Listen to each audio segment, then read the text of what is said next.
بسم اللہ الرحمن الرحیم۔ نہایت ہی محترم اور معزز مسلمان بھائی اور بہنوں، السلام علیکم ورحمۃ اللہ وبرکاتہ۔ ایک عورت حضرت علی رضی اللہ عنہ کے پاس آئی۔ وہ گھبرائی ہوئی تھی۔ اس نے کہا کہ اے اللہ کے برگزیدہ بندے، آپ لوگوں کی مدد کرتے ہیں، میری بھی مدد فرمائیں۔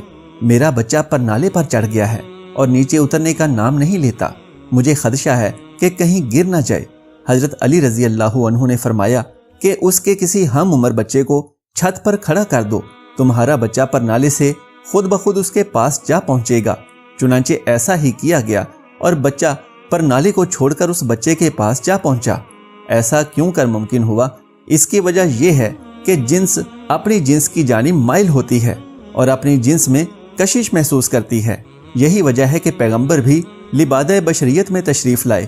پیغمبر صلی اللہ علیہ وآلہ وسلم نے فرمایا کہ میں بھی تمہارے جیسا انسان ہوں۔ اسلامی لشکر کے ایک سپاہی ہیشم سے روایت ہے کہ جب وہ سفر سے واپس آیا تو اس کی بیوی کے ہاں 6 ماہ کی مدت میں بچے کی پیدائش ہو گئی تھی۔ ہیشم نے اس بچے کو اپنا بیٹا ماننے سے انکار کر دیا۔ آخرکار دونوں میاں بیوی حضرت عمر رضی اللہ عنہ کی خدمت میں حاضر ہوئے اور اپنا ماجرا ان کو بتایا۔ ہیشم نے کہا کہ 6 ماہ سے زیادہ عرصہ نہیں ہوا کہ میں سفر سے واپس لوٹا ہوں تو اس کے ہاں بچہ پیدا ہو گیا ہے، یہ میرے نطفے سے نہیں ہو سکتا۔ یہ سن کر حضرت عمر رضی اللہ عنہ نے حکم دیا کہ عورت کو سنگسار کیا جائے۔ حضرت علی رضی اللہ عنہ نے سنگسار کرنے سے پہلے حضرت عمر رضی اللہ عنہ سے فرمایا کہ یہ عورت اپنے شوہر سے حاملہ ہوئی ہے، اور اس کی دلیل یہ ہے کہ اللہ تعالیٰ نے قرآن مجید میں فرمایا ہے کہ عورت کی مدت حمل اور مدت رضاعت 30 ماہ ہے، اور پھر فرمایا کہ مائیں اپنے بچوں کو 2 سال تک دودھ پلائیں۔ لہٰذا اگر 30 سے 24 کو نفی کر دیا جائے تو مدت حمل 6 ماہ بنتی ہے اور 6 ماہ بچہ پیدا ہو کر زندہ رہ سکتا ہے۔ لہٰذا یہ لڑکا اسی شوہر کا ہے۔ چنانچہ حضرت عمر رضی اللہ عنہ نے عورت کو رہا کر دیا اور بچے کو باپ کے ساتھ ملا دیا اور اس فیصلے کی بھرپور تحسین فرمائی۔ ایک روز حضرت علی رضی اللہ عنہ مدینے کی گلیوں میں چلے جا رہے تھے کہ آپ رضی اللہ عنہ نے دیکھا کہ کچھ لوگ غیظ و غضب کے عالم میں ایک عورت کو گھسیٹتے ہوئے لے کر جا رہے تھے۔ وہ عورت خوف کے مارے کانپ رہی تھی۔ حضرت علی رضی اللہ عنہ نے پکار کر کہا کہ تم لوگ اس عورت کو کیوں گھسیٹ رہے ہو؟ لوگوں نے بتایا کہ اس عورت نے بدکاری کی ہے، اسی لیے امیر المومنین حضرت عمر رضی اللہ عنہ نے اس عورت کو سنگسار کرنے کا حکم دیا ہے۔ حضرت علی رضی اللہ عنہ نے اس عورت کو ان کے ہاتھوں سے چھینا اور ان لوگوں کی خوب سرزنش فرمائی۔ چنانچہ وہ لوگ حضرت عمر رضی اللہ عنہ کی خدمت میں حاضر ہوئے اور شکایت کی تو ان کی بات سن کر حضرت عمر رضی اللہ عنہ فرمانے لگے کہ ضرور حضرت علی رضی اللہ عنہ کو کوئی بات معلوم ہوگی جو انہوں نے ایسا کیا ہے، جاؤ ان کو میرے پاس بھیجو۔ حضرت علی رضی اللہ عنہ حاضر ہوئے۔ حضرت عمر رضی اللہ عنہ نے آپ سے پوچھا کہ ان لوگوں کو کیوں واپس کر دیا اور ان کو اس بدکار عورت پر حد قائم کرنے سے کیوں منع کیا؟ حضرت علی رضی اللہ عنہ نے کہا کہ اے امیر المومنین، کیا آپ نے رسول کریم صلی اللہ علیہ وآلہ وسلم کا یہ ارشاد نہیں سنا کہ آپ صلی اللہ علیہ وآلہ وسلم نے فرمایا 3 طرح کے لوگوں سے قلم اٹھا لیا گیا، یعنی وہ بے قصور ہیں۔ ایک سونے والا آدمی جب تک وہ بیدار نہ ہو جائے، دوسرا نابالغ جب تک وہ بالغ نہ ہو جائے، اور تیسرا گناہ میں مبتلا آدمی جب تک باہوش نہ ہو۔ حضرت عمر رضی اللہ عنہ نے تبسم فرمایا اور حضرت علی رضی اللہ عنہ سے کہا کہ اے امیر المومنین، اس عورت کو بھی دیوانہ پن کا دورہ پڑتا ہے، ہو سکتا ہے کہ وہ آدمی اس کے پاس ایسی حالت میں آیا ہو جب اسے وہ دورہ پڑا ہو۔ یہ سن کر حضرت عمر رضی اللہ عنہ نے اس عورت کو رہا کر دیا۔ ایک بار 2 کنیزیں ایک لڑکا اور ایک لڑکی میں جھگڑا کرتی ہوئی حضرت عمر رضی اللہ عنہ کے پاس آئیں۔ حضرت عمر رضی اللہ عنہ نے ان کا سارا معاملہ سن کر فرمایا کہ حضرت علی رضی اللہ عنہ کو بلاؤ، وہی ان کے درمیان فیصلہ کریں گے۔ حضرت علی رضی اللہ عنہ آئے تو انہیں تمام واقعہ سنایا گیا۔ یہ واقعہ سن کر حضرت علی رضی اللہ عنہ نے فرمایا کہ 2 شیشیاں منگواؤ اور ان کا وزن کر کے ان دونوں کنیزوں کو دو کہ وہ اپنا اپنا دودھ اس میں بھریں۔ جب وہ شیشیاں دودھ سے بھری ہوئی آئیں تو فرمایا کہ اب پھر وزن کرو، جس کی شیشی بھاری ہو اس کا لڑکا ہے اور جس کی شیشی ہلکی ہو تو اس کی لڑکی ہے۔ حضرت عمر رضی اللہ عنہ نے پوچھا یہ کیسے فرمایا؟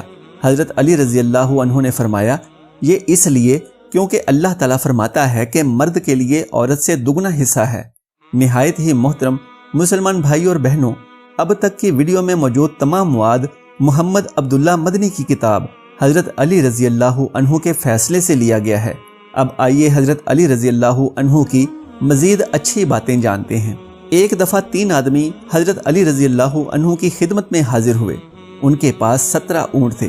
وہ کہنے لگے کہ ہم تینوں نے مل کر اونٹوں کا کاروبار کیا تھا اور شرع منافع بھی طے کر لیا تھا، جس کے مطابق جو بھی منافع ہوگا اس میں سے آدھا میرا ہوگا، دوسرے شخص کا تیسرا حصہ ہوگا اور تیسرے شخص کا 9واں حصہ ہوگا۔ اب ہمیں 17 اونٹ منافع میں ملے ہیں اور ہم چاہتے ہیں کہ کسی بھی اونٹ کو ذبح کیے بغیر ہم تینوں کو اپنا اپنا حصہ مل جائے۔ حضرت علی رضی اللہ عنہ نے ہلکا سا تبسم فرمایا اور اپنے غلام کو حکم دیا کہ تمام اونٹوں کو ایک قطار میں کھڑا کر کے اور اپنا ایک اونٹ بھی ان کے ساتھ کھڑا کر دو۔ وہ تینوں آدمی حیرت سے ایک دوسرے کی طرف دیکھنے لگے۔ جب حکم کی تعمیل ہو گئی تو آپ نے پہلے آدمی کو بلایا اور کہا کہ ان 18 اونٹوں میں سے اپنا حصہ یعنی نصف اونٹ لے لو۔ آدمی نے خوشی خوشی 9 اونٹ الگ کر لیے، باقی 9 اونٹ رہ گئے۔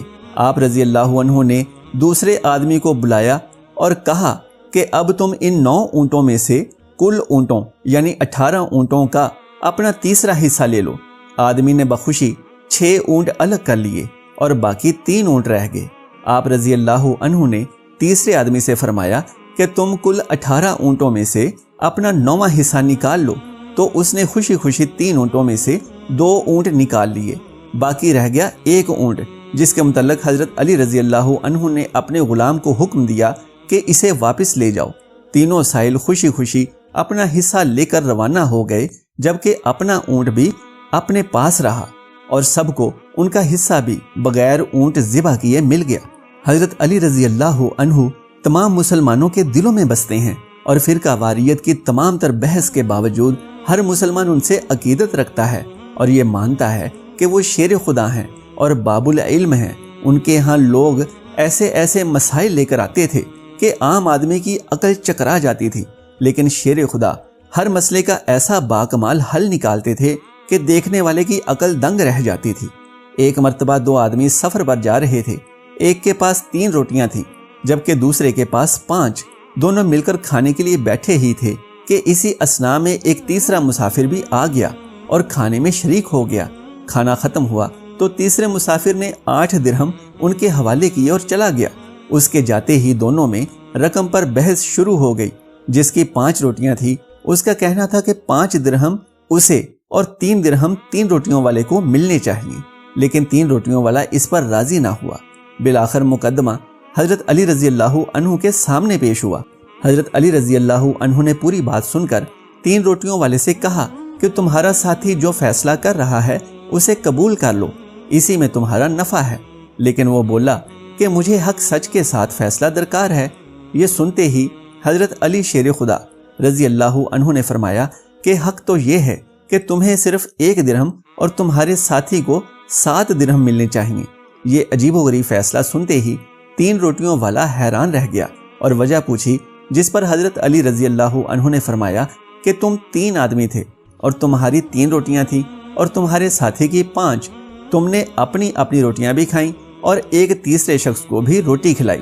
تمہاری 3 روٹیوں کے 3 حصے کیے جائیں تو 9 ٹکڑے بنتے ہیں، جبکہ تمہارے ساتھی کی 5 روٹیوں کے 3 ٹکڑے کیے جائیں تو 15 ٹکڑے بنتے ہیں، جو کہ کل ملا کر 24 ٹکڑے بنتے ہیں۔ اس حساب سے تم تینوں کے حصے میں 8 ٹکڑے آئے۔ تم نے اپنے 9 ٹکڑوں میں سے 8 ٹکڑے خود کھائے اور 9واں ٹکڑا مسافر کو دیا۔ اسی طرح تمہارے ساتھی نے بھی اپنے 15 ٹکڑوں میں سے 8 ٹکڑے خود کھائے اور باقی 7 ٹکڑے مسافر کو دیے۔ اس حساب سے تمہارے ساتھی کو 8 درہم میں سے 7 درہم ملنے چاہیے اور تمہیں 1 درہم۔ یہ فیصلہ سنتے ہی 3 روٹیوں والے آدمی نے اپنا سر جھکا لیا۔ دوستو، اس معلومات کو شائع کرنے کا مقصد تصویر کا دوسرا رخ دکھانا ہے، یعنی ہم میں سے بہت سے لوگ یہ مانتے ہیں کہ حضرت علی رضی اللہ عنہ ایک بہت بہادر اور جنگجو انسان تھے، جنہوں نے میدان جنگ میں بہت بڑے بڑے سورماؤں کو شکست فاش دی، لیکن بہت کم لوگ جانتے ہیں کہ حضرت علی رضی اللہ عنہ ایک بہت بڑے پائے کے عالم اور دانشور بھی تھے۔ دوستو، اگر آپ کو میری آج کی یہ معلوماتی ویڈیو پسند آ جائے تو برائے مہربانی اسے لائک اور شیئر کر دیجئے اور میرے اسلامی اور اصلاحی چینل کو سبسکرائب کر دیجئے۔ جزاک اللہ خیرن کثیرا۔ اللہ ہم سب کا حامی و ناصر ہو۔